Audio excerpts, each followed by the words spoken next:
Hello, everyone. My name is Nicholas Lamar Suter. We have breaking news at this point. Multiple sources, local sources, national news sources don't appear to have this yet, but we've got confirmation from both the local Fox and the local, I believe it was ABC channel, that says that a woman with a rifle is on the 26th floor of Trump Tower in Chicago. So this is the Chicago Trump Tower. It is not the New York one. Nobody knows what's going on. The SWAT team is there. There is what is being described as, quote, a massive police presence. She was described as wielding it, which technically means she was just holding it, but I think they meant more than that. The roads are blocked off in both directions outside of Trump Tower. This started literally just less than 20 minutes ago. That's 401 North Wabash Avenue is closed. And what they're saying is that there was a call of service at the condo let's see, on the north side of the building. We don't know what's going on. We do know that the police have made their way up to that floor, and hostage negotiators are there. We don't know if they're hostages. We don't know if there have been shots fired. We don't know anything. So obviously right now we're going to keep speculation down to a minimum. With me right now is Zandring. Welcome. What are your thoughts? I think this isn't in the national news because it's not a real story. Chicago's banned guns and gun ownership within the city limits. This can't possibly be happening. Okay, well, there you go. Fair enough. I guess it's fake news. Chicago has banned guns. Well, maybe this is a good example of why we need to be enforcing the laws better. It's a discussion I had. I'll tell you about later. All right. Well. Yeah. So any also, other thoughts? I wish that they would use a little bit more. I wish they'd use a little bit more standardized terminology when they're talking about these things. Let's say she's wielding a rifle. Does that mean she's brandishing? Because that's an actual legal term, and that's illegal. You're not allowed to brandish. So I don't know what they mean. Is she just holding the rifle? Is it slung? Is it what? They're not being very useful in their terminology. No, they're not. My suspicion is they meant brandishing, but you're correct. Now, the initial source that we got for this, the initial source we got for this was a breaking news website, and we use a couple of breaking news websites that we have that we use regularly. This one looked on the up and up, and certainly they everything appeared to be on the up and up, but we decided to wait until we had confirmation, and finally ABC came out with it, so we went with it. But when you get it from a website like that, you always have to be very careful, even the good ones. They can write it any way they want to, and they don't necessarily have professional staff on board. I don't know anything about these people. They basically said that it was a, quote, armed threat. And obviously they want views. We want views. Everybody wants views. And so the question is, how accurate are they being versus just... All right, hold on a sec. All right, so what they're saying now is that it actually started from a domestic incident, and the woman appears to be holed up in a hotel room. So obviously... it's Trump Tower, so we're all going to jump to conclusions about how and why this is happening the day after the indictment. But they're thinking now that this may be... stand by. That this may be a domestic abuse situation, so we'll stay on that. It was a website that, I've never used them before, but it looks like they know what they're doing, and so far they've been accurate, and they've been ahead of mainstream media. So good on them. But that means they can say it any way they want to. So I don't know. We're taking all of it with a grain of salt. All we know so far is that there's a very large police presence. Hostage negotiators have been called. We believe both police and hostage negotiators are on the 26th floor. and she was wielding a rifle. So I suspect brandishing. I don't think they'd be there just for wielding, although it's Chicago. So, yeah, I was gonna say in Chicago, if you're open carrying, even properly open carrying a firearm in Chicago, you'll get the police called on you. Even in places where, I mean, they've had police called on people in Texas. You'd think that seeing somebody with a gun on their hip or a rifle slung on their back or in front would be commonplace, and it really isn't. And it still elicits quite a lot of calls. If you ever want to kill an hour, maybe a few brain cells in the process, look up Second Amendment auditing or Second Amendment auditor, and you can see some of the insane responses to somebody simply carrying a gun, open carrying a gun in public in a legal area where it is legal to do so. And then you'll see a lot of Second Amendment why can't I say that word now? Auditors that probably should be beaten about the head and shoulders with a limp noodle or possibly a cut off hose, because they're not really helping. You show me some of those. Let me say right off the bat, I was a little skeptical when you first started talking about them. I think of all of the videos I've seen, 80%. Well, the ones that aren't just somebody got pulled over, there are ones where it's just somebody got pulled over and they begin the process there. The ones who are out open carrying in a place, a lot of them strike me as kind of looking for trouble, at least 80%. The 20% that aren't they're all interesting, but the 20% that aren't has really been, and I think we've been planning on doing a show on that. We've been planning on doing a show on a lot of stuff. There's a lot of catch up to do here. So, yeah. And you have to be careful with those videos. I mean, there's like Police the Police and police activity. There's a lot of different police encounter channels out there that show you police encounters. And one of the things that I've been troubled by, especially with First Amendment auditors, is how the police either are ignorant of the laws they are there to enforce or are lying about the laws in order to exert their power over you. And I always have to caution people when I start showing them a lot of these videos that this is selection bias. It wouldn't be, first of all, the encounter has to be on video so they have something to show. And secondly, if everything went perfectly, most places aren't going to post that because it's really boring to watch. And people are like, I'm not wasting 15 minutes of my life to find out that everything went perfectly smoothly in the way it was supposed to. So, Yep. They're posting it for the drama effect, and it's much more interesting when things go sideways. So you have a bad problem with selection bias, but at the same time, the sheer number of these that exist is troubling in and of itself. So I'm sure that there's probably, this is the exact same argument people use against me. There isn't a good response to it. I'm like, look, there's a higher than probably average gun homicide rate in the United States than in many other Western first world nations. But when you look at the total amount of people who die in this country, if you look at the total amount of crime rate, it is still fairly relatively low gun homicide rate. And people are like, yeah, but that's still 30 to 40,000 people that were killed. And it's like, well, yeah, that's absolutely true. It's kind of the same issue with when you're watching a lot of these videos. It's, yeah, there's selection bias there. You're only watching the selected videos to show something going wrong, but there's still a hell of a lot of them.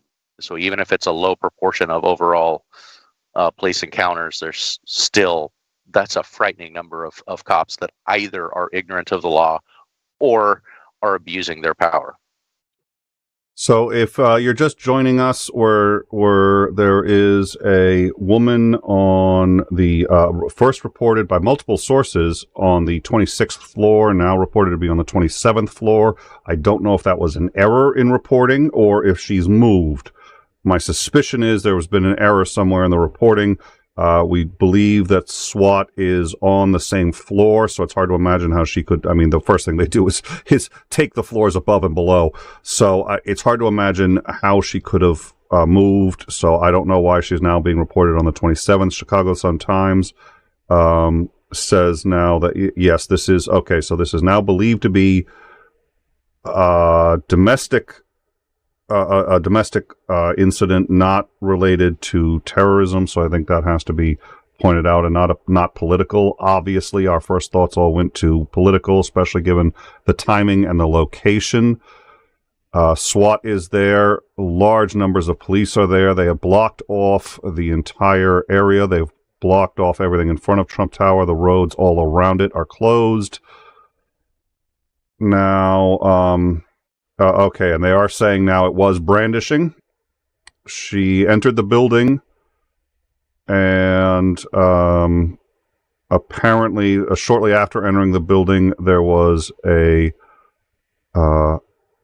call to or from an apartment on the 27th floor, and the woman apparently went off afterwards saying that she was tired of being abused by her husband. That's a report that, that sounds awfully, it's the Chicago Sun-Times, so, that's awfully, like, wait, what do you mean she was muttering about being, I don't know. It's the Chicago Sun-Times, that's what they're reporting, so I think it's worth mentioning. Obviously, that's at least one of the ways that they're sourcing that this is a domestic disturbance issue and not something related either to Trump's indictment, to Trump's political issues, or domestic terrorism. So I don't know that we can take that off the table yet, but it certainly looks like the consensus is it's heading towards a domestic issue. Now, let's see. So that's where we stand. She's either on the 27th or the 26th floor and appears to have entered brandishing a rifle and proceeded to that floor. SWAT is on the floor. Negotiators are on the floor. So, hopefully we're going to start to get more information soon. Everything's closed down in the area. Andring and I were just discussing the Second Amendment auditors. Second and First Amendment auditors has been absolutely fascinating, and we're definitely going to do a show on it. What blows my mind is the number of cops that we have on video who are planting evidence, and I've known it's happened. I've discussed how and why I know before. We'll discuss it again at some other point, but it's an issue. It's a serious issue. When teaching law, it's something we get into. It comes up reasonably early on, and but the number of officers who also don't know the law, as you had pointed out, Xander, and I think that's really, they pull somebody over. Well, the law is X, Y, and Z. No, it's not. There was a couple of videos that I've seen at your behest. I think they've all been great videos. One of them was a guy parked in the a lot to, I don't think it was a restaurant. It may have been a restaurant, but that's actually private property. So the police don't actually have jurisdiction over the lot in terms of enforcing traffic laws. So they're like, well, you can't park here. Yes, I can. Oh, no, sir, you can't because, you're parked in the way of the flow of traffic. Yeah, but this is private property, and I have permission from the owner to be parked here. Well, that doesn't matter because you're blocking the flow of traffic, not on a private lot. It's like, I know that, and the cop does not. And between that and how many times the cops either misrepresent the law, or the other one where somebody had an international driver's license. They were in California, I think it was. They get pulled over by the police, says, no, you need a U.S. driver's license or else you can't drive. It's like, no, an international driver's license is accepted by the U.S. and by the state of California. No, you need a U.S. license or I'm taking you to jail. Wow. So, yeah, there's been some interesting ones. What any that you found interesting? Yeah, there's, we may be speaking of the same one. There's a guy that does kind of YouTube. He runs supercars, and he's from Canada. He had a Canadian driver's license. He got pulled over, and he handed him the Canadian driver's license, and he's like, but you don't have a California license. You don't have a driver's license. Like, yeah, I do. I just handed you my Canadian license. And he's like, that's not valid in California. You have to have a California license. And he's like, no, sir, it's valid. And, just the sheer confidence that the police officer said that, this is illegal. And it's like, no, it's absolutely not. There is reciprocity between Canada and the United States with their driver's licenses, as well as all of the states. It's like you can have a valid driver's license in any state. The only thing they start complaining about is if you actually reside in a state and don't have a driver's license for that state. But if you're just visiting, and the guy was just a tourist and pointed out he was just a tourist, your driver's license is valid. So the other one is identification laws in Texas. There is a specific law that only requires you to identify yourself if you are placed under arrest. And how many times have I seen cops that have stopped to do an investigational detention, usually unfounded? In other words, the person was doing nothing illegal. However, somebody called in and said they're suspicious, so they stopped the person, tried to ID them. The person said, no, I'm not giving you my ID. And say, well, then we're going to arrest you for obstruction. It's like you cannot arrest somebody for failing to ID because they're only required to ID if they're actually arrested. So you can't arrest somebody for obstruction, and they go through several times. A lot of these channels will go through, and it's like, this is what obstruction actually means in the law. And simply saying, I'm not giving you my name, I'm not answering your questions, it's not my responsibility to perform your investigation. It's incumbent upon you to investigate, not me. That is not obstruction. So yeah, there are so many of those civil rights infractions that are violated by police because police want your information. And there's so many. It's like, why didn't you just hand them your driver's license? You have it on your person. This whole situation would have been de-escalated. And the auditors make a very, very good point about this. It's like, yeah, this whole thing could have been de-escalated very quickly by me simply giving them my ID. I was doing nothing wrong. They couldn't prove I was doing anything wrong. The whole incident blows up because I refused to identify myself to the police. But that is a violation of your Fourth Amendment rights. And we can't allow and normalize the continual abuse of your individual liberties. That's not a good precedent to set.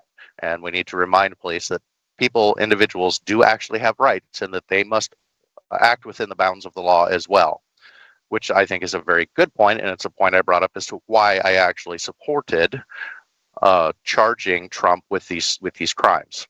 So we need to have the rule of law, and it needs to be enforced with a blind eye to everybody equally.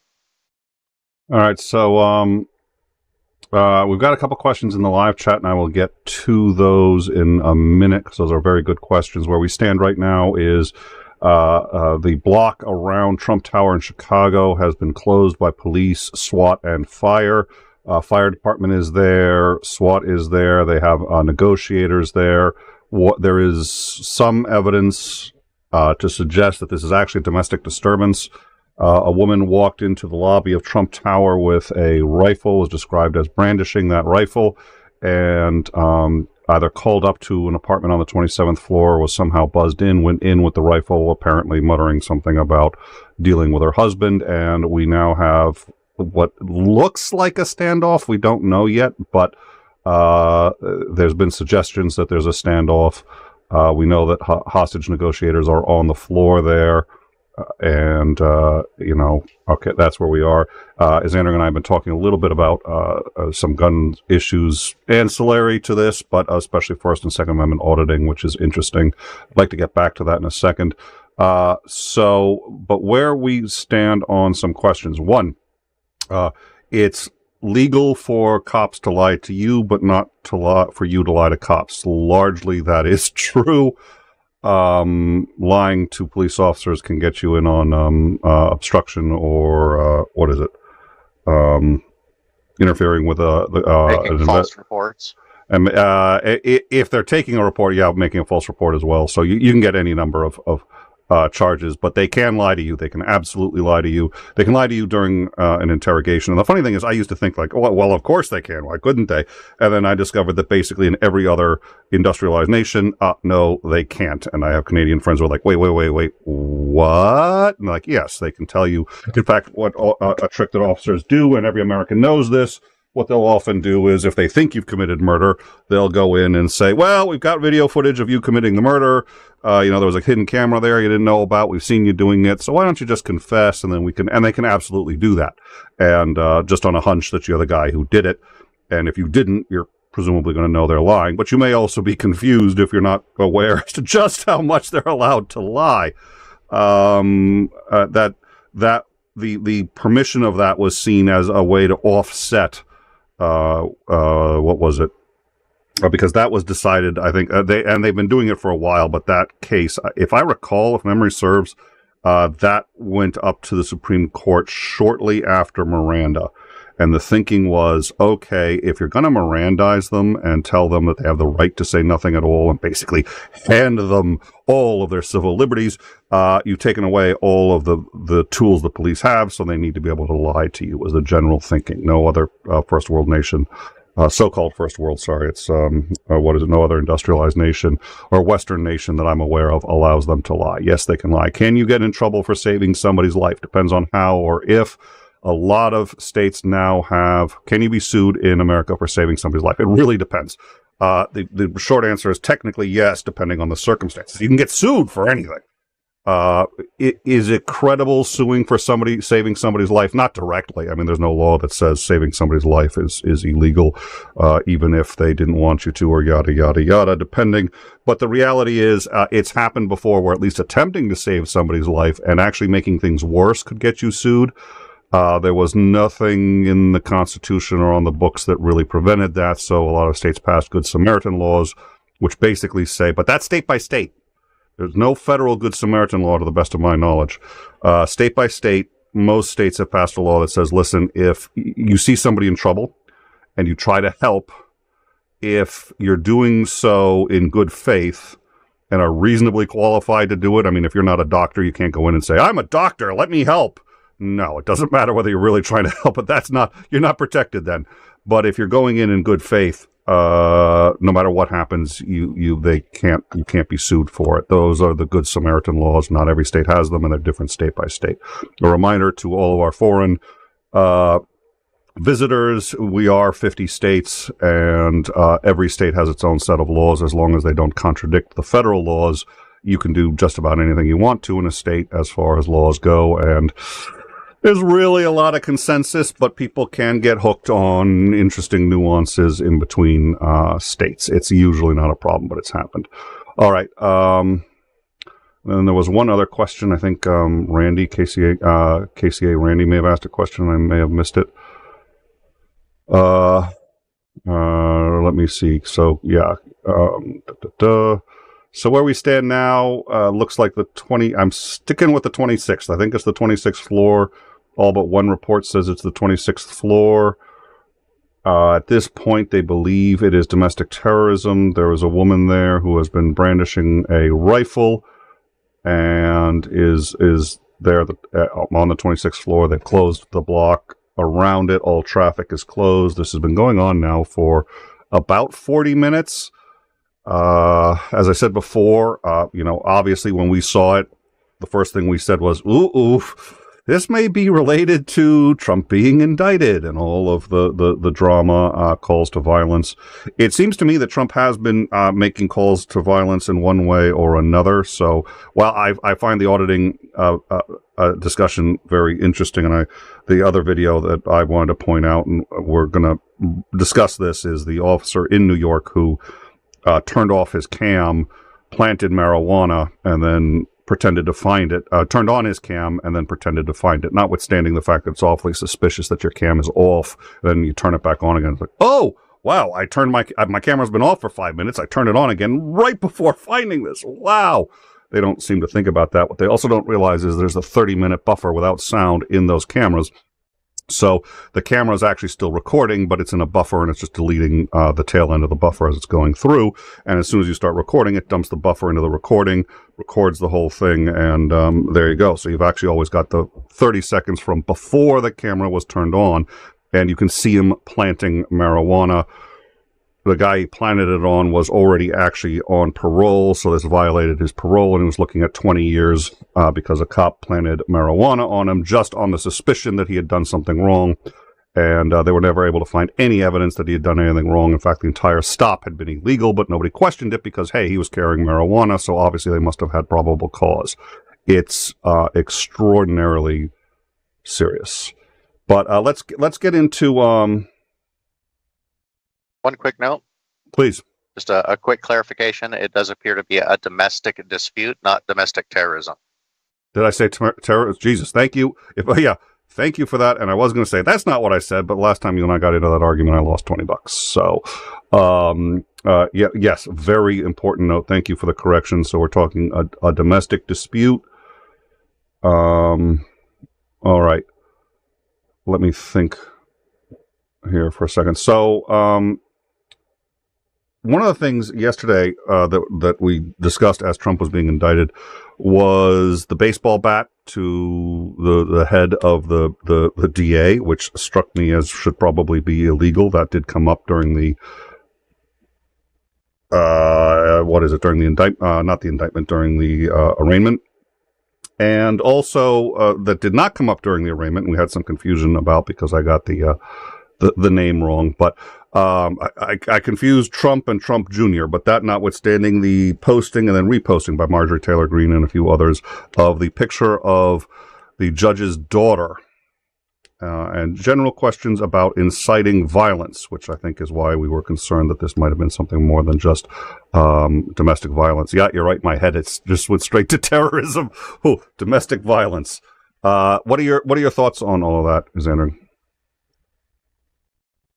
I think that especially in media, you have to be very careful about implying an incitement to violence, and that the rules surrounding that should be very carefully followed. And I think that it's just a shitty thing to do, and in very poor taste, even if it doesn't cross the line of illegality. It's not something I'm a fan of. But yeah, if it isn't illegal, I think that it probably should be. And in any case, it's really shitty thing to do, like a terrible thing to do. And you should really question your morals if you're willing to do something like that.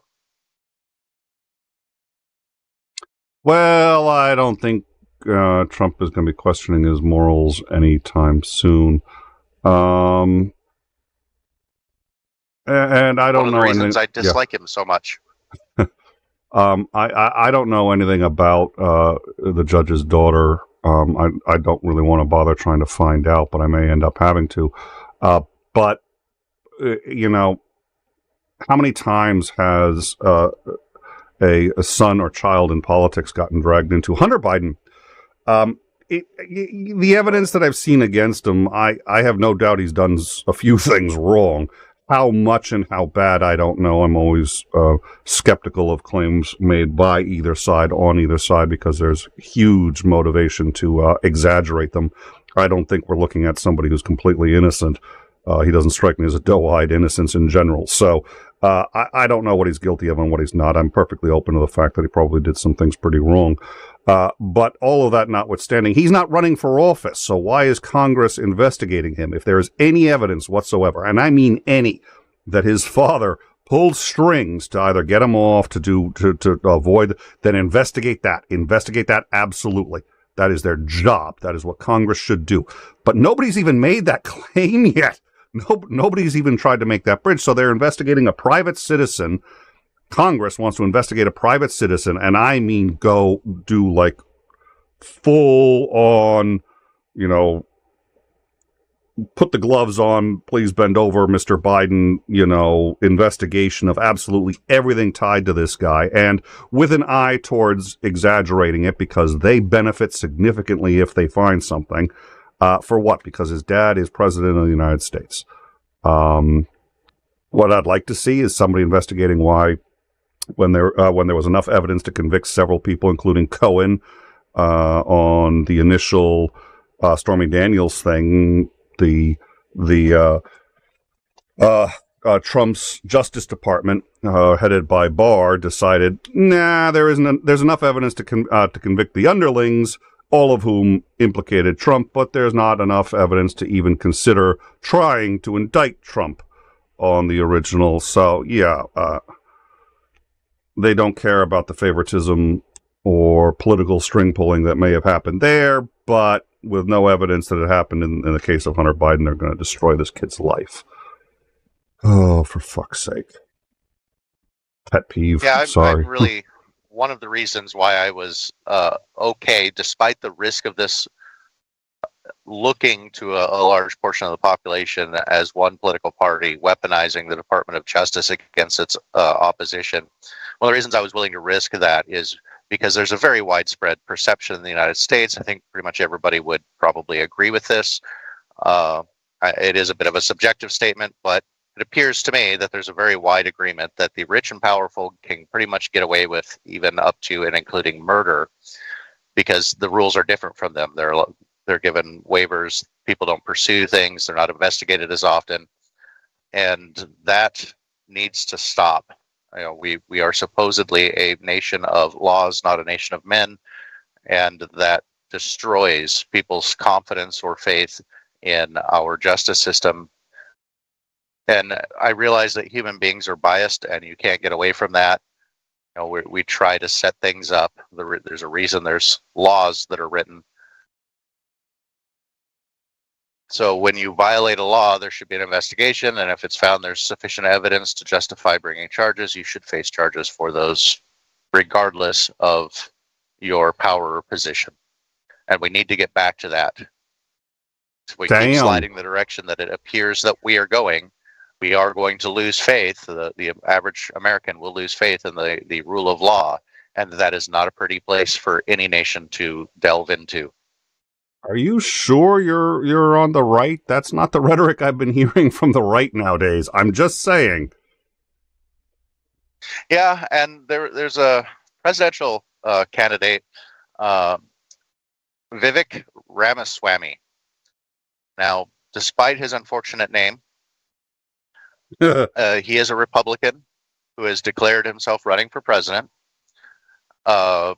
And there's been quite a few things that I've been listening to. It's like, okay, here's a conservative that I might possibly be able to get behind, but there's some problems.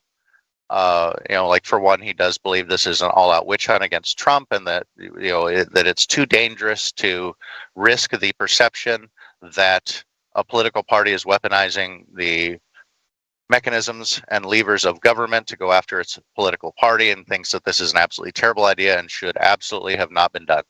And I disagree with him on that, because look at all of the different things that people have cried, saying this is breaking the law, and not a damn thing was done to them. There's no accountability for bad decisions. Going even back to Bush, it's like George W. Bush. War crimes, anybody? Fabricating entire lists of evidence in order to justify invading an entire country and deposing its leader. Iraq wasn't a particularly great place, but I don't know that you want the reputation in the world as just fabricating information so you can invade and destroy a country. So nothing done about that. There was a bunch of hoopla about Bill Clinton and what he did. It's like there needs to be an accountability for your actions, and there seems to be sorely lacking.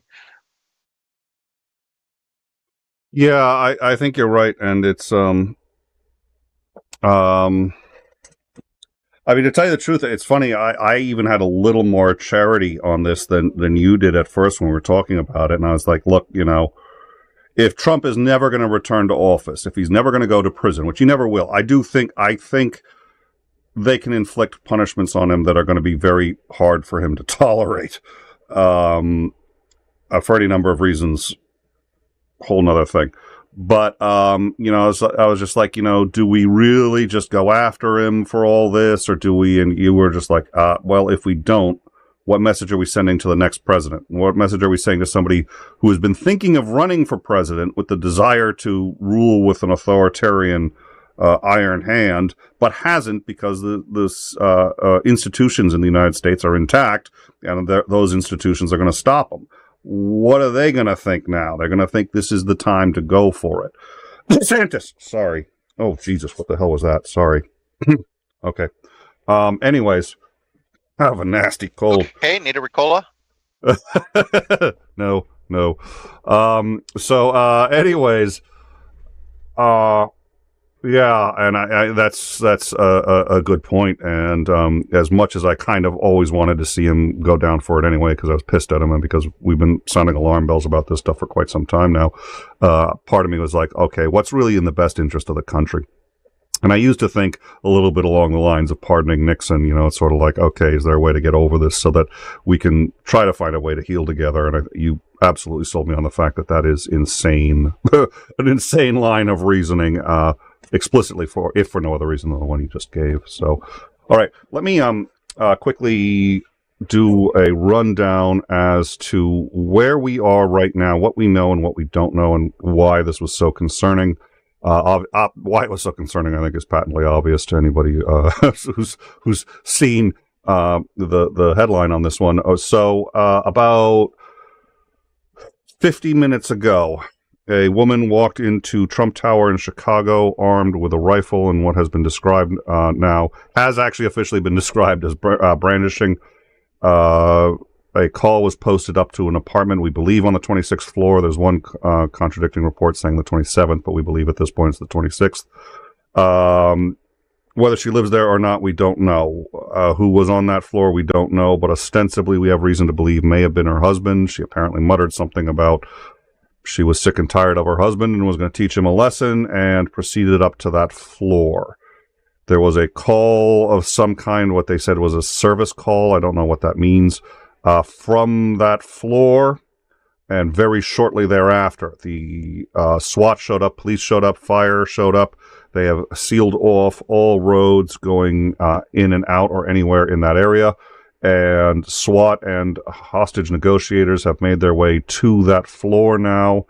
The building has been placed on lockdown, and we really don't know anything other than that. So the bare minimum we know is she was brandishing a rifle and went to what we believe is the 26th floor. That's actually, those are the facts as we have them. That's been reported by the local Fox channel, ABC, Chicago Sun-Times, and the Tribune have now come out with a few additional details. So we know that's happening.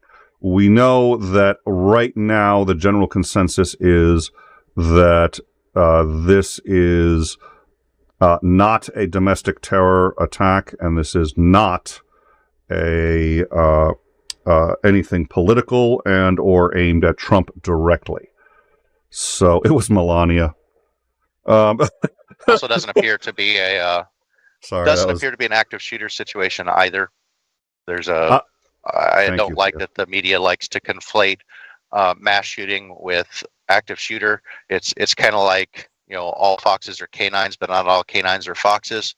It's like, all active shooters are mass shootings. Well, if they actually shoot people, will qualify as a mass shooting, but not all mass shootings are active shooters. And when they conflate the two, they create a very, very different idea of what's going on. This does not appear to be that. It seems to be a domestic dispute where the apparent alleged wife decided she was going to teach her husband a lesson or something along those lines. Also, a call for service is simply a call put into police requesting a police presence for any number of potential reasons. It's not a call to respond to a crime. It's like, even though a crime may have been committed, most domestic disputes, when police get involved, are because of a call for service saying, hey, we need the police to help with this. And it covers a huge variety of things. I mean, you could just be driving down the street and say, hey, there's a really suspicious person looking in cars.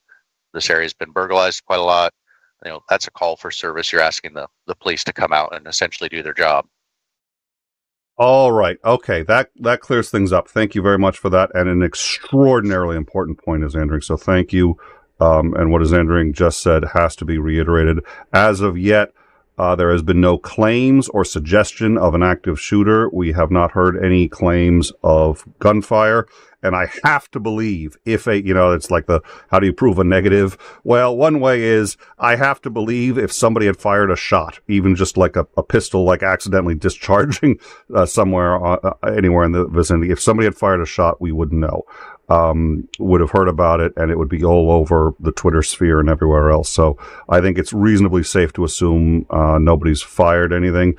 I'm not going to say we know that because it's possible there could be silencers. Yeah, I doubt it. This isn't that kind of situation. So we don't know, but I highly doubt that there's been a shot fired, and there's certainly, we can confirm, there have not been any reports of shots fired, no reports of active shooting, suggestions of a hostage situation, but that's just because they've called in hostage negotiators who are on the floor right now, and nothing has moved. So that's typically either a hostage situation or a standoff of some kind. Does that sound fair? Does that sound? How does that sound to you, Xander? I think you're better at this than I am. Yeah, that sounds like a fairly fair characterization of what's going on. It seems like this is domestic abuse. Somebody called in and said a woman was brandishing a rifle. So that's currently what police are treating it as. It is not unusual to call SWAT to any kind of, especially a domestic where firearms are known to be involved, especially if they've barricaded themselves in. General police don't usually get the level and kinds of training to go in and clear a room with somebody who's armed, especially if there's potentially another person in there that could be a hostage or an innocent, bystander. So yeah, that's currently what we're looking at. Yep. All right. So, okay. And we've got no new information here. I'm hesitant to say we're going to go down. This is starting to look like, this is looking more and more like a domestic disturbance, admittedly in Trump Tower, but a domestic disturbance. So, there are thousands of those a day. That was why it made such, that's Yep. why it made such news and people jumped on it so quickly, is because of what's going on with Trump currently and the fact that it happened in Trump Tower. And that's one of the things I love about this, which is it's a great object lesson in why you move as slowly as look. This was another one. We beat national media live with it. We had it before even any of the mainstream local stations had it, and we went live after only one of them had it. There is a rush from everybody, us included, to go out as quickly as possible. But there is a tension between accuracy and speed, and the faster you go, the less accurate you can possibly be because you can't check everything. So, it's a question of how do we here at In Time improve our internal processes so that we are as accurate as possible, but also as quickly as possible. Because we're small, it's a lot easier to do than for some of the bigger ones. But yeah, this is a great example of just because we saw it, and I have no doubt there are channels out there already like, attack at Trump Tower. And it's just like, it's like, whoa there, Nugget. We gotta go slow. We've already banned somebody from the live chat for making outrageous claims. So, and that's another good thing, even though right at the moment it's like, okay, this is just another domestic disturbance. Originally it was, the thing that brought it to attention was the fact that it was happening at Trump Tower, and then with some of the early reports coming out, it was unclear of what exactly was going on. So, it's like, okay, well, maybe we should carry this because, there is a gunman or an alleged gun woman with a rifle in Trump Tower. But even as we started learning, it's like, okay, this isn't really something that we would normally kind of cover on breaking news because unfortunately that isn't an uncommon event in the United States. It's not super common, but it's not really rare either. And with it being just a simple domestic, I hate to say simple because those are often some of the most complicated cases and situations that police and law enforcement have to deal with. But it's still worthwhile going on and getting out the correct information as we know it, when we know it, so that we can at least hopefully try and counter many of the more sensationalist people going, oh my God, there's an active shooter in Trump Tower going after, people looking for sensationalist thing, going off of limited information and making a lot of jumps to conclusions that aren't particularly justified. That's a really good point, and especially on Twitter, and it's a game of telephone, right? But it's a game of telephone where instead of whispering into people's ears, you're whispering into people's ears 1,000 people at a time, and as fast as you can type, and they're all going, and so that's good. So that's another reason to at least hang on to this for a little while. So we just got a question as to what's going on. Right now, we're in a bit of a holding pattern. The facts that we can say we are very sure of, that we know at this point, as much as you can, they've been confirmed by multiple recognized news sources, ABC, CBS, all at the local level, but it's affiliates, it's local, it's still those organizations. So, a woman brandishing a gun entered the lobby of Trump Tower, brandishing a rifle, I should say, entered the lobby of Trump Tower about an hour ago.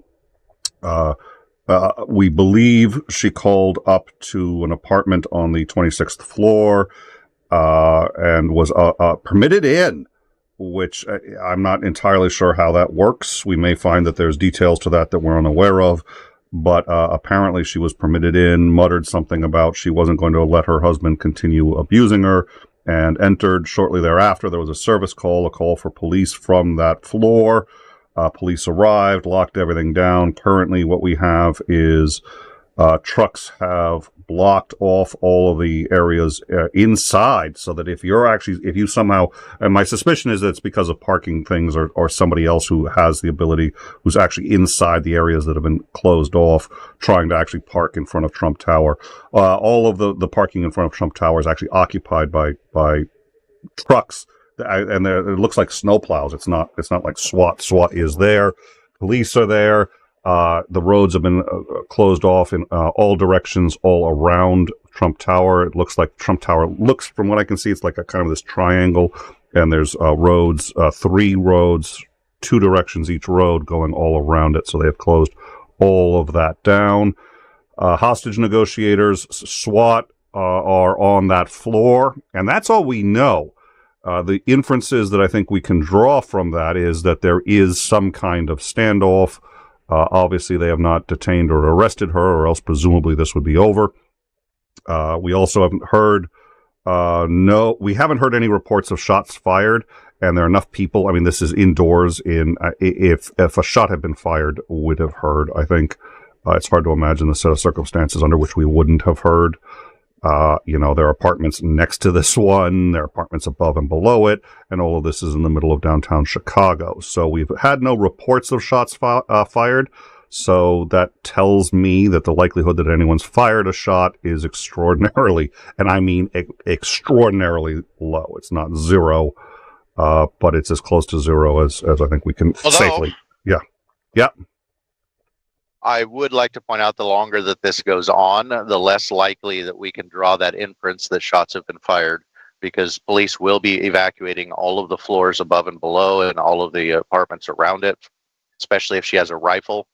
Rifle rounds are significantly more powerful than handgun rounds and will go straight through the wall, or 2 dozen, or right through the floor and into the ceiling and into the next floor above. So they will probably be evacuating all of the people who would probably be able to hear that. You're not probably going to hear a shot, even though gunshots are incredibly loud. You probably won't hear it from inside of a building of that size on the 26th or 27th, whichever floor it ends up actually being, from the ground floor. So, initial reports, had there been a bunch of shooting, yeah, I think that it's safe to assume that we would have heard about that already. And as the situation continues, that will become less safe. However, statistically, if I'm recalling the statistics right, the longer a standoff goes off, the less likely there is to be actual shooting. There are notable exceptions to that. It's not like it's 90% of them don't end up in shots fired, but it's more like 55% of them don't. The longer it goes on, the likelihood of shooting goes down, because you can keep them talking. There's a question from Jennifer Wright. Isn't there any live cameras showing this? If there are, we're unaware of them. Fox News and CBS have picked this up, but all of the traffic around the building has been blocked off. We do have some photos. I can bring 1 or 2 of those in. That's probably not a bad idea. But all the photos is of trucks locking off Trump Tower, and of SWAT vehicles, which we've all seen hundreds of these before. Frankly, there isn't much you'd be able to see with footage. This is happening on the 26th floor, unless you could look in through the windows, which I don't know exactly how well you'd be able to do that either. The really short answer is yes, there absolutely is live footage of this. However, the slightly longer answer is that live footage is going to be internal CCTV of the building itself and officer body cams, and that is stuff that the public will not be granted access to probably for quite some time.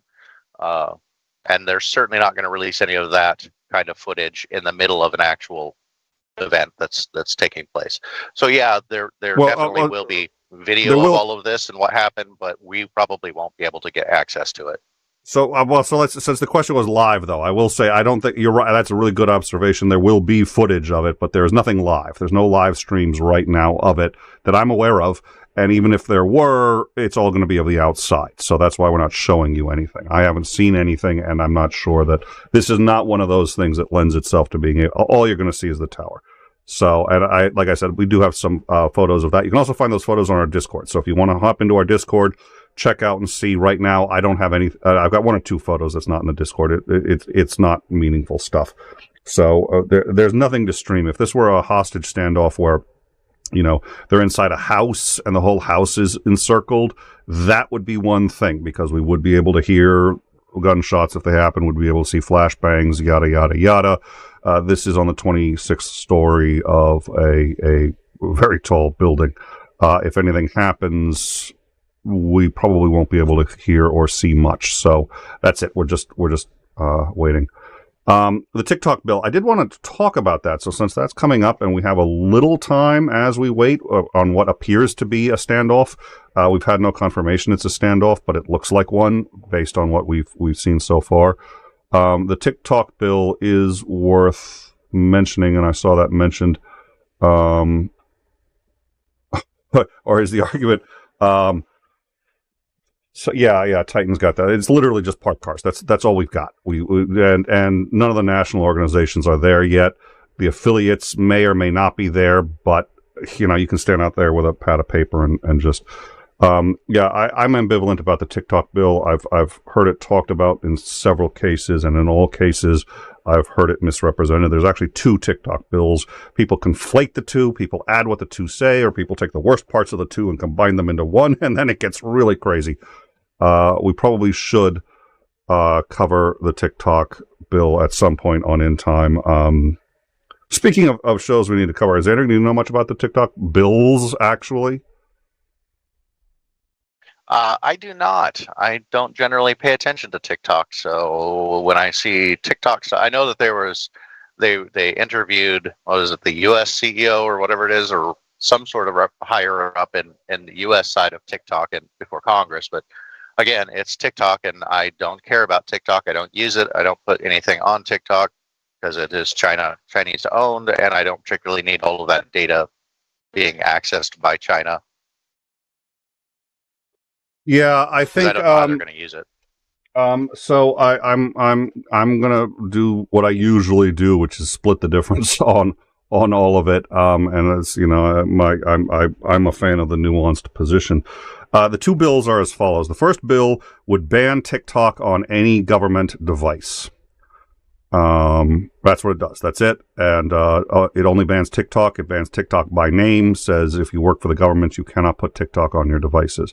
How and why is really rather simple, even on the Apple iOS. And we've seen people get malicious programs through the Apple Store. It's not easy, but it's doable. You can still jailbreak Apple phones. There's vulnerability issues, and the question is, could TikTok create a malicious code that can access your phone and put the app on your phone? It's hard to do because Apple does vet vets apps on their store, but we've seen faults in their vetting process, a number of faults where people have also companies just doing it to prove they can do it, to show the exposed vulnerabilities, auditors getting malicious code that grants access to the operating system through the Apple Store. The reality is, every time you update an app, every time you change an app, Apple has to check the code to make sure it's not malicious, and there's far too many apps on the store for them to check reliably or thoroughly. So you can get malicious code onto a phone. It's not easy to do, but it is possible. So because TikTok is owned by what has been deemed by Congress as a hostile government, they said, okay, you can't use. So the first one is, it's a really short bill, says no TikTok on government phones or computers. That's the first bill. This sounds reasonably reasonable. I think there's, and notwithstanding also, I don't know why you'd want to put TikTok on a government phone. You're working for the government. TikTok can be on your private phone. Why is it on a government phone? that notwithstanding, the other bill has been called a bill against TikTok. It's not. It doesn't even mention TikTok to the best of my ability. It's clearly targeting TikTok. But to my last read on it, which was admittedly somewhat hasty, it doesn't ban TikTok per se, although that's exactly what it's intended to do. What the bill does is says that it gives broad powers. Now, it's been described as giving broad powers to the U.S. government to ban any app that they don't like and ban any social media website. It absolutely, irrefutably does not do that. It does not do that. It does not do that. And I must reiterate, it doesn't fucking do that. So, and I've heard that from a lot of places. Oh, the bill bans they can just ban anything they want to. No, with another no and a no on top of it. It does not do that. It does give them power to, without any significant oversight, ban any social media app, social media website, or content from any social media program that falls under one category, and that is that it is managed and or owned by a country that has been deemed hostile to the United States by Congress. So in order for this law to apply, you have to have, as an act of Congress, a country to have been declared hostile to the U.S. There's only 6 countries on that list right now, including North Korea, Iran, China, Russia. And all it says is if a company owned by one of these countries has a social media site or program or anything like that, it gives authority to the U.S. government to shut them down basically unilaterally. So it is true. They can shut them down unilaterally without any significant oversight. It can probably be appealed in the U.S. So there's the standard appeal process and judicial review, but they don't have to go to a committee, to the best of my understanding. They can just say, nope, you're done. Boom, shut it down. But it only applies to those that are owned by countries already previously declared by Congress to be hostile to the U.S. So it's already got to clear that bar. It won't affect Facebook. It won't affect Twitter. It won't affect anybody that's operating in any other country. So it's powerful, very little oversight to an extraordinarily narrow band that already has to have been approved by Congress. You can be for it or against it. I think there are good arguments on either side. I think TikTok's value to culture is actually underestimated. And I don't like the idea of banning things that have high cultural significance. But the ability of an algorithm on YouTube, Google, or TikTok to dramatically shape public opinion against without anybody even knowing. And I mean dramatically. And we've seen that with Google. We've seen that. Google can destroy any candidate they want to by minor changes in the algorithm. And when you look for something, what's the information you get back? TikTok is not much less powerful. It isn't. That has to be considered as well. So, anyways, let's get back to the main topic. And then I do want to ask you for your opinion on everything I just said. All right. Apparently somebody's got over a scanner. This is, I see on the live chat. So, saying scanner says she's in custody. I'm going to double check that. What we know so far is a woman entered the lobby of Trump Tower in Chicago with a rifle. She went up to the 26th floor and we don't know what ensued. There was a call to police. We have no evidence of gunfire or anything like that, but there was a call made to police. The police showed up, SWAT, hostage, everybody. They sealed off all the roads in and out, sent up negotiators and SWAT, and for the last 90 minutes, we've been waiting to see what's going on based on that information, and that's it. So what I'd like to do, all right, thank you. Let's do that. I will look into that, and before I do that, do you have any thoughts, Xandring, either on the situation as it stands or what I had said about the TikTok thing, but just like a minute and a half, no more, because I think I may have something after that. In relation to the TikTok bills, if we're talking about just government-owned equipment, government-owned phones, government laptops, etc., I don't see why there should be even much of a debate about it. The federal government should be allowed to dictate what kinds of apps can go or programs can be installed on government property. When it comes to your personal phone, I'm not sure that they should be able to ban such things from a private citizen's privately owned devices.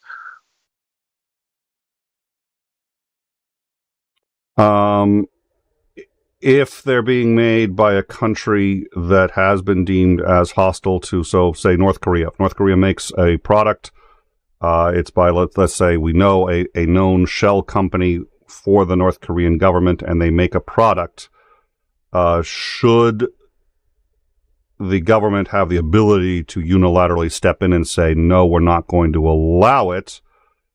Now, again, this bill doesn't ban those products. This bill does not say they can't do it, and doesn't say they can't put it on your phone, doesn't say they can't. All right, sorry. Doesn't say they can't do any of these things, just says that the government can revoke it at will. What are your thoughts? I think that there's an argument to be made in favor of that. We have to be very careful when we're talking about something like programs or apps versus physical products, because China has been listed as a country hostile to the United States, and yet every one of the phones in everybody's pockets went through China and its manufacturing. So that's problematic. If the government can simply come in and say, hey, we're banning all products from China because we pulled out a medium-powered transformer and did an in-depth analysis of it and discovered that there are absolutely backdoors into it that allow access to control and shut down or change settings of these transformers. So maybe we shouldn't buy these transformers and install them into our grid, especially with our current modern SCADA systems, which gives outside people access to these transformers because they can be used to shut down our grid. Not like that's actually happened. But in an instant like that, it would probably be a good idea for the government, because said country is offering these transformers at nearly half of what it would cost for us to get them from a more trusted source, such as South Korea or Germany. It might be a good idea for the government to have the power to say, no, you cannot import these things because it is a threat to our national security. But you have to be careful about being able to just outright ban all of these products at a whim, because while they may be making good arguments about, say, these transformers, and we should probably do that, the next people who are in power may end up going off the deep end and become very paranoid about a specific area and just manage to get a classification of hostile to the United States, and then just say, no, you can't do that, when there isn't an actual problem with any of it. I think that you need to be able to have a little bit more evidence that there's something nefarious going on with these products before you can just outright ban them. So I think there should probably be a process in order to do something like that as far as physical products. When it comes to software products coming from different countries, I don't see a particularly large problem with being able to just simply say, no, we're not going to allow these apps or these programs. Well, the other problem, of course, is, the backdoor stuff is important. And I think we have had with China some evidence of backdoors they've put into some, I forget what it was, but that's distant memory there. Transformers. That's why they really were. Okay, they really were. Okay.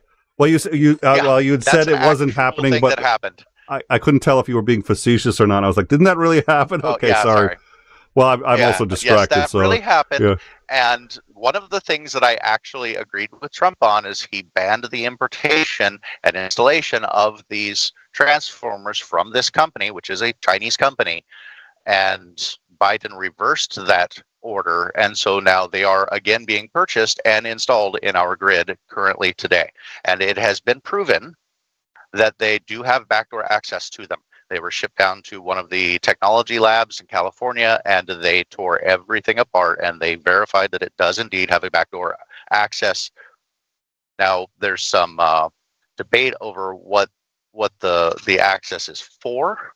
Some people say are trying to claim that, well, all of these transformers have that, because if something goes wrong with the program, you need to be able to get into it, even if it's not through conventional means.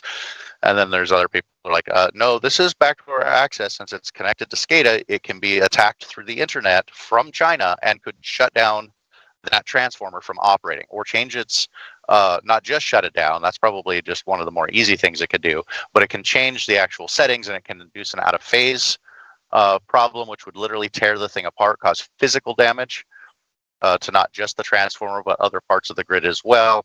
So there is a little bit of debate over what exactly these backdoors can be used for, or whether they should be there or not be there. But we do know for a fact that they do exist in these transformers. And the question is who can actually access these things? They were made in China. I'm going to go out on a limb with looking at the intellectual theft and policies of the Chinese government, that China absolutely has a way to get through those back doors. I don't have evidence for it, but I don't think that that's a big stretch or much of an assumption to make. That sounds fair. I'm sorry, I was just choking a little bit on the Trump got something right. All right, what we're going to do is... I like I said, it's like, look, there were some things he did I thought were good. They were far outweighed by the very, very negative and potentially country-ending things that he tried. So, well, and to be fair, my wife hated when I defended W, and I would defend him every chance I got. And she's like, "Why do you have to defend that son of a bitch?" And I was just like, you know why?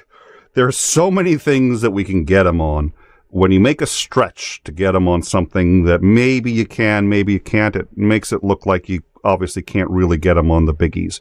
So just because I don't like the guy, just because X, Y, and Z, if I afford maximal charity, that means when I say that, you know, he's absolutely guilty of X, Y, and Z, you know it's true, because I've been giving him maximum charity all the way up through, or at least you know that, you know, I ain't BSing, you know, I've got reason to believe it. So, all right, so here's what we're going to do. Yeah, this is all off topic, but we're still waiting on what we're to the filling best of our space. Exactly. But so here's what I think we're going to do. Situation to develop and get more information. So here's what I think we're going to do. At this point, we have high confidence that this is a domestic. Oh. Okay, well, yeah, we'll mention that. Thank you, Titan.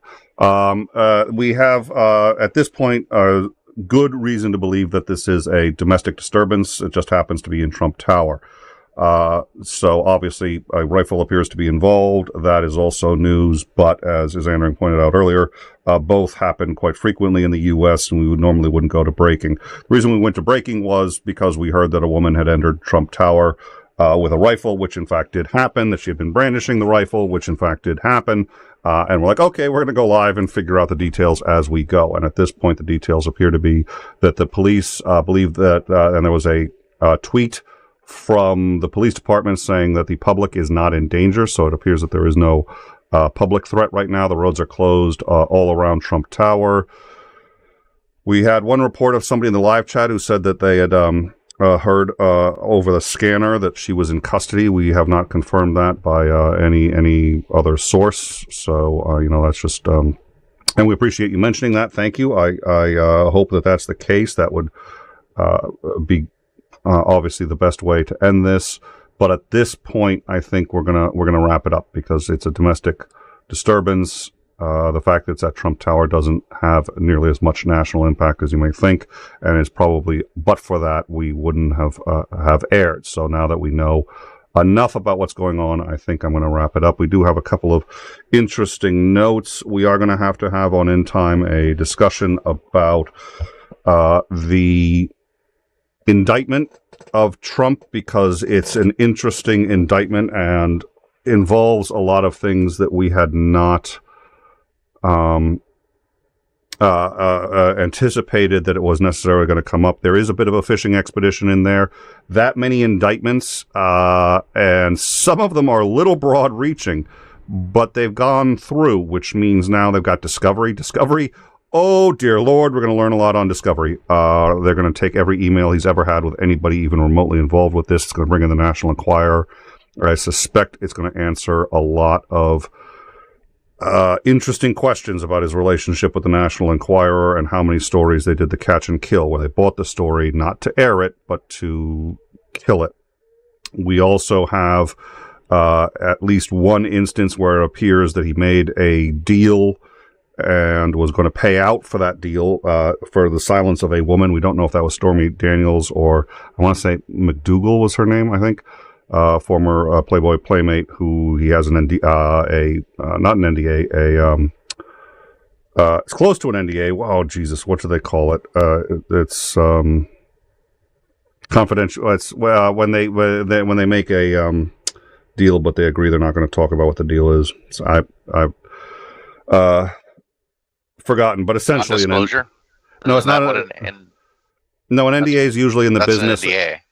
Yeah, but it's called something else specifically when it applies to a settlement. Settlement.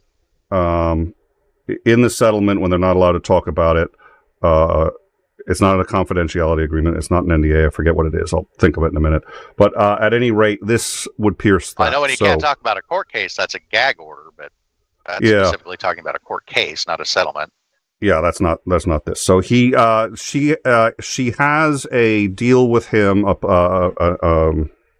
They have a settlement, but none of them are allowed to discuss the details of the settlement. This would pierce that, and she could be compelled to discuss it and would not be considered in violation of that settlement because she was compelled under oath in a criminal proceeding.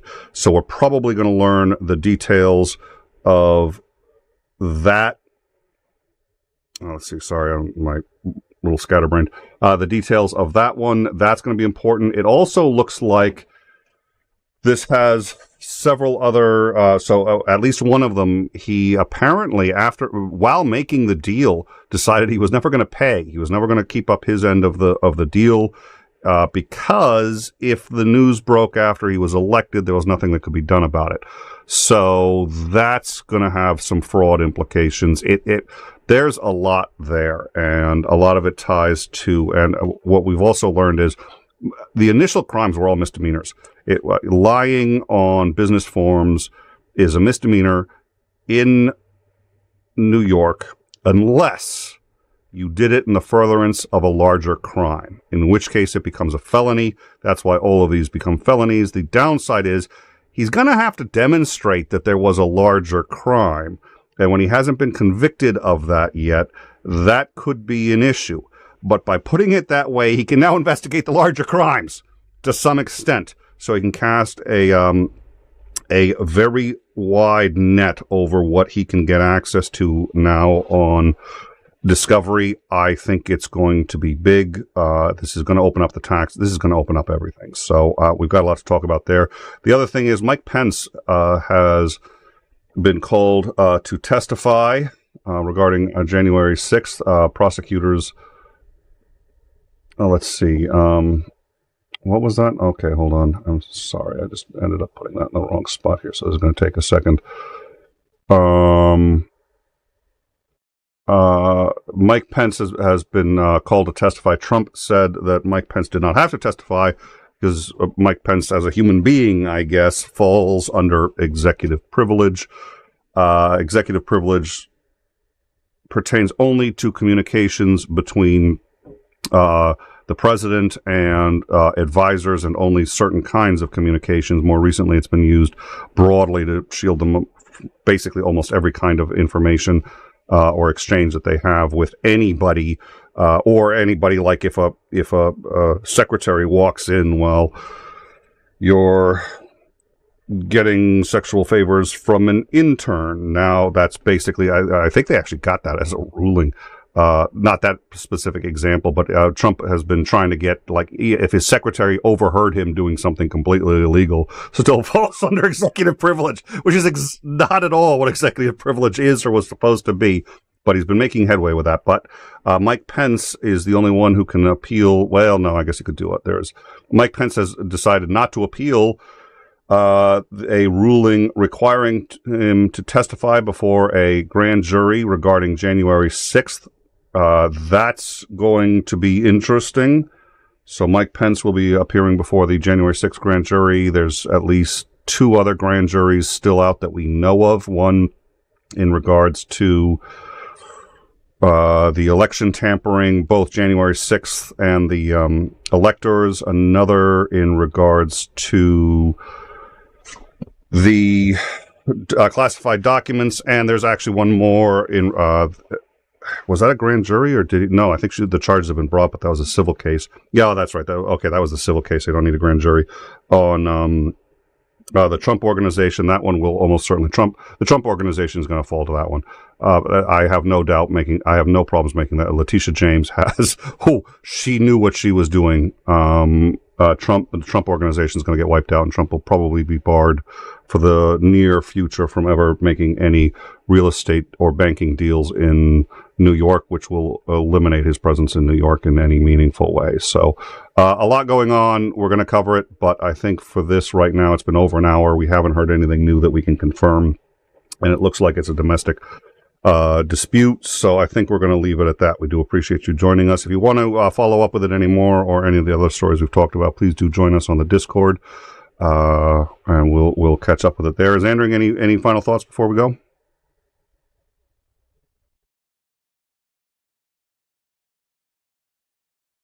Did we lose his Andrew? He may have bailed because we were wrapping up. I guess it would help if No, it probably would help. I was going through a construction zone, so I muted my headset itself. So when I was looking at the screen, it still said, well, I'm not muted. Oh, no, my headset's muted. I would say, as my final thoughts, if you like what we do, or if you think that the stories are well done, then share them with people that you love, or even people that you hate and want to try and change their mind. It'd be incredibly helpful. Indeed, it would. Yes, there is also a sexual assault case. That's a civil case. If I recall, I think that's civil. No, it is civil because it was brought by. Yeah, that's a civil case. And while it's very significant, and I hope it succeeds, and I hope it goes somewhere, because it's a civil case, he can't spend any jail time for it. He can't have any penalties other than monetary, whatever goes to the victim. And it's obviously a serious charge. Last I checked, he has roughly 2,000 pending civil cases against him. Just FYI. 2,000 pending against him. Most of this is independent, smaller contractors. Oh, I did the paint in Mar-a-Lago and he refused to pay. They sued. That's how many against him and the Trump Organization. In his life, I think the total was somewhere around 7,000, if I remember correctly. He has been sued civilly roughly 7,000 times, or listed as a defendant in a civil suit 7,000 times. So that suit is obviously, I don't want to compare that to a guy who feels like he painted Mar-a-Lago and then got paid only half what he was supposed to, which I think was one of them. But the reason we don't get into it too much is the consequences for him it's going to be monetary. Could it be enough to wipe him out with punitive? Maybe. I don't know. I haven't looked into it, but it isn't going to affect much on a national scale, whatever happens to that. So that's why thank you for bringing it up. It's worth mentioning, but that's why we don't highlight it. Also to remember that it's not unusual or uncommon for wealthy individuals and larger corporations to receive very large numbers of civil suits named against them, or have them named in a civil suit. That's pretty common because you sue the people that actually have money. So the lawyers are going to try and tag anybody who has money into their suit. So I mean, it doesn't do you a whole hell of a lot of good to sue somebody civilly if they are a minimum wage worker, because you just aren't going to get anything from them. So it's not uncommon for large numbers of lawsuits to be filed against wealthy corporations and individuals. Yep. That's not to say there aren't significant ones in there. Just put everything in its proper place. He's batting well above average, but he's not batting above average by like a factor of 10. He's not. I mean, that 2,000 number is huge, but for a corporation that size, That's my understanding is above average. I'm not an expert, but it's not like the average corporation is fighting 10 or 15. No, average business his size is fighting between 100 and 1,000 a year. So, he's at 2,700 or something like that for this year. It's high, but it's not outrageously high, actually. So that's a really good point, too, Xander, and thank you. All right. Thank you all for joining us. Come join us on the Discord. I appreciate what Xander said earlier, and I think he's absolutely right, which is, this show is not easy to produce. We succeed for two reasons. One, we have a tremendous amount of help and a number of people who probably don't get enough credit, who volunteer, who help out. Xandering, who, and I can't believe I'm going to say this, probably does not get enough credit for how much he helps and for being available and for his frustrating comments, but actually very supportive and important and very much what we do here on In Time, which is try to get as balanced a look as we can. So I have to begrudgingly give him his points, even when they're pro Second Amendment. So all that notwithstanding, that's the first thing that helps us out. The second is you guys. It's our viewers. If you like the show, give it a thumbs up, share it, and, like, subscribe, and come in and hang out on the Discord. It helps with the algorithm. It helps the show, and it doesn't cost you a thing. And it's also a great way. And by the way, if you guys could, I get thank yous all the time, which I really appreciate. I do. I appreciate it. Every now and then it's on Discord. Often it's in the live chat. I appreciate it. I know for a fact our mods, co-hosts, everyone else appreciates it too, and they get fewer than they should because they work, in some cases, almost or at least as hard as I do. So, let them know when you got a minute too. I think that would be great. Just drop them a line and say, hey, you did a great job. Anyways, thank you all for joining us. I think we're done here. We're going to be live tomorrow, I think, with Macmillan. We have to talk about that. We're going to sort that out, but we're also certainly going to have on Operator Starsky at 1 p.m. Eastern on Friday, and then on April 22nd, we are going to do something that I'm looking forward to. In fact, I showed this last night. Here you go. This is it. This is this was Ukrainian flag, hand crocheted by Godless Granny, and she's a very nice lady. I have met her personally. Delightful. And I've got to say one other thing. This was just a hilarious story. She's really sweet. She's really nice. And she's like that in real life. And she's kind of diminutive, she's just kind of, very soft spoken and friendly. And I remember she was a lawyer in Texas. I think it was it was Texas. And that's not an easy state to be a lawyer in, especially if you're a woman, and especially when she was at the height of practicing down there. And I remember hearing she was going to do a debate. I think it was with Darth Dawkins. She was going to do a debate with him. And shouldn't have, but a little maybe overprotective. I don't know the man thing, but I was like, no. I was like, does she know this guy? No. That's bad idea. And the people that know her just said, Nick, don't worry about it. I was like, no. I was like, dude, this is all he does. Yeah, she was a lawyer, and Nick, don't worry about it. I watched that, and it was a thing of beauty. It was a thing of beauty, and she was just like, he started to try to, nope, that wasn't the question I asked. Here, let me ask you again. And he just tries to go around her. Nope, you're trying to get around me. Let's just go. Ooh, don't fuck with Godless Granny. Damn. And don't. I would not want to be on her bad side. Delightful person. She crocheted. Yeah. I just because I can, and because we're live streaming this, so yes. I have to do this, Mr. Wordsmith. You referred to Godless Granny as diminutive, which generally refers naturally in stature or physical size. I believe the word you were looking for was demure, which means a reserved personality. Nope, I meant diminutive. The reason I meant diminutive is because she actually is reasonably small in stature and size. And that it gives you a false impression of, well, gee, she's kind of petite, she's a little, and you went on to talk about her personality immediately after that. Yes, but you would. I said that and I used a conjunction. It was two separate statements, and the reason is her personality seems to reflect her size, and the reality is she is a force to be reckoned with when she wants to be. Anyways, I was very impressed. At any rate, she has donated. She crocheted this. And it's gorgeous. It's really soft. It's really nice. And she was good enough to come and reach out to us and say, I want to, is there a way we could do an auction or do something for Ukraine? And we had some discussions about that here, and we felt essentially a Dutch auction would be in order. We're going to be doing that on the 22nd. Operator 𝐒_𝐸 is going to be helping us. We've got some help from he's going to be writing a thank you letter to whoever gets the highest bid. That's going to go to whoever gets the highest bid, but all bids are going to go to the UN refugee fund for Ukraine. It's going to go directly to Ukraine and Poland, which are the countries that are most suffering from the refugee crisis, and it goes directly to refugees. I think it's 87% of every dollar that they get goes directly to helping refugees. It's the United Nations, and every super chat's going to go. Every super chat we're just going to pass on directly. It's going to go straight there and go to them.